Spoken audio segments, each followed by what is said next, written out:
Bismillahirrahmanirrahim. Assalamualaikum warahmatullahi wabarakatuh. Selamat pagi anak-anak. Semoga semua dalam keadaan sehat. Amin ya rabbal alamin. Baiklah, sebelum kita mulai pembelajaran pada pagi hari ini, mari kita awali dengan membaca basmalah bersama-sama. Bismillahirrahmanirrahim. Ya, kemudian jangan lupa menuliskan presensi kehadiran sebagai bukti keikutsertaan kalian dalam pembelajaran.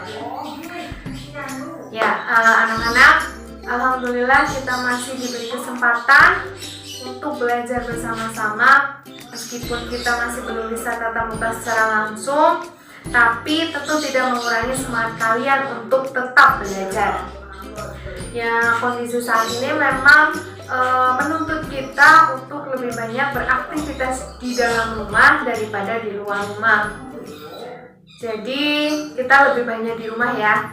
Nah, selama di rumah, pernah nggak kalian kepikiran bagaimana rumah yang nyaman yang kalian tinggali itu tersusun? Pernah nggak?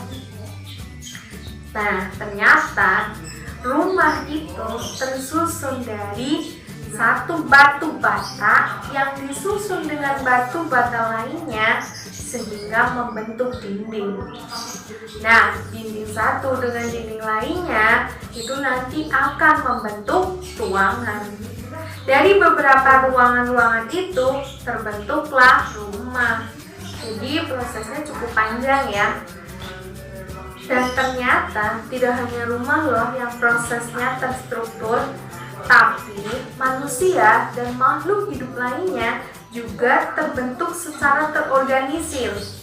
Dalam IPA itu kita pelajari dalam sistem organisasi kehidupan. Nah, materi itu yang akan kita pelajari hari ini. Sebelumnya, Ustazah akan sampaikan tujuan pembelajaran kali ini, yaitu melalui tayangan video ini diharapkan kalian bisa mendiferensiasikan sel hewan dan sel tumbuhan serta dapat menguraikan fungsi organel sel dengan tepat. Oke, sebelumnya kita pahami dulu ya apa itu sel. Menurut kalian, sel itu apa ya? Jadi, sel itu merupakan bagian terkecil dari makhluk hidup. Kalau tadi kita bahas tentang rumah, maka batu bata itu diibaratkan sebagai sel yang merupakan bagian terkecil dari rumah. Untuk sel itu ukurannya kecil, tapi ada beberapa yang berukuran besar dan bisa kita lihat tanpa bantuan mikroskop. Contohnya adalah sel telur. Sel itu dibedakan menjadi beberapa, berdasarkan ada tidaknya membran inti sel atau membran yang membungkus inti sel, itu dibedakan menjadi dua, yaitu sel prokariotik yang tidak memiliki membran inti sel dan sel eukariotik yang memiliki membran inti sel. Contoh sel eukariotik ada sel hewan dan sel tumbuhan. Sedangkan untuk sel prokariotik contohnya ada bakteri dan alga biru. Jika berdasarkan jumlah selnya, itu ada sel uniseluler dan multiseluler. Uniseluler itu bersel satu dan multiseluler itu bersel banyak. Contoh untuk uniselulernya ada amuba, sedangkan untuk multiselulernya itu ada ikan, manusia, dan tumbuhan. Nah, sekarang coba kalian amati gambar dari sel hewan dan sel tumbuhan berikut. Setiap sel itu memiliki bagian utama, yaitu ada inti sel, sitoplasma, dan membran sel. Di dalam sitoplasma nanti terdapat organel-organel sel yang masing-masing organel itu memiliki fungsi masing-masing. Sekarang kita coba amati bagian-bagian dari sel. Yang pertama ada dinding sel. Dinding sel ini hanya dimiliki oleh sel tumbuhan. Kemudian yang selanjutnya ada sitoplasma. Sitoplasma ini berupa cairan di mana di dalam cairan itu terdapat organel-organel sel. Selanjutnya ada membran sel. Ini dimiliki oleh sel hewan dan sel tumbuhan. Nah, kemudian bagian yang selanjutnya adalah bagian yang paling penting, yaitu inti sel yang berfungsi untuk mengatur semua kegiatan sel. Selanjutnya ada badan Golgi. Badan Golgi ditemukan pada sel hewan dan sel tumbuhan. Kemudian ada mitokondria. Mitokondria juga ditemukan pada sel hewan dan sel tumbuhan, berfungsi untuk respirasi sel. Selanjutnya ada ribosom. Ribosom ini berukuran sangat kecil dan tersebar di sitoplasma. Baik sel hewan maupun sel tumbuhan memiliki ribosom. Untuk retikulum endoplasma kasar itu terletak dekat dengan inti sel. Di retikulum endoplasma kasar itu ditempeli ribosom. Sedangkan untuk retikulum endoplasma halus, dia tidak ada ribosom di dalamnya.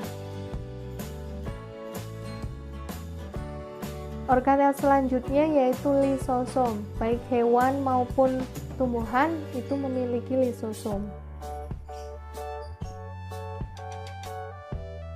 Selanjutnya ada sentriol. Sentriol itu hanya dimiliki oleh sel hewan. Sel tumbuhan tidak memiliki sentriol. Sedangkan vakuola itu hanya dimiliki oleh tumbuhan. Sel hewan bisa saja memiliki vakuola, tetapi ukurannya sangat kecil. Organel selanjutnya yang hanya dimiliki oleh tumbuhan yaitu kloroplas. Ini organel hanya dimiliki oleh tumbuhan. Hewan tidak memiliki kloroplas. Peran kloroplas ini adalah membantu dalam proses fotosintesis tumbuhan. Nah, setiap organel-organel tadi itu memiliki fungsi masing-masing. Di antaranya ada ribosom yang berfungsi untuk sintesis protein, badan Golgi yang berperan untuk sintesis karbohidrat dan lemak, kemudian ada mitokondria yang berfungsi untuk respirasi sehingga menghasilkan energi bagi sel.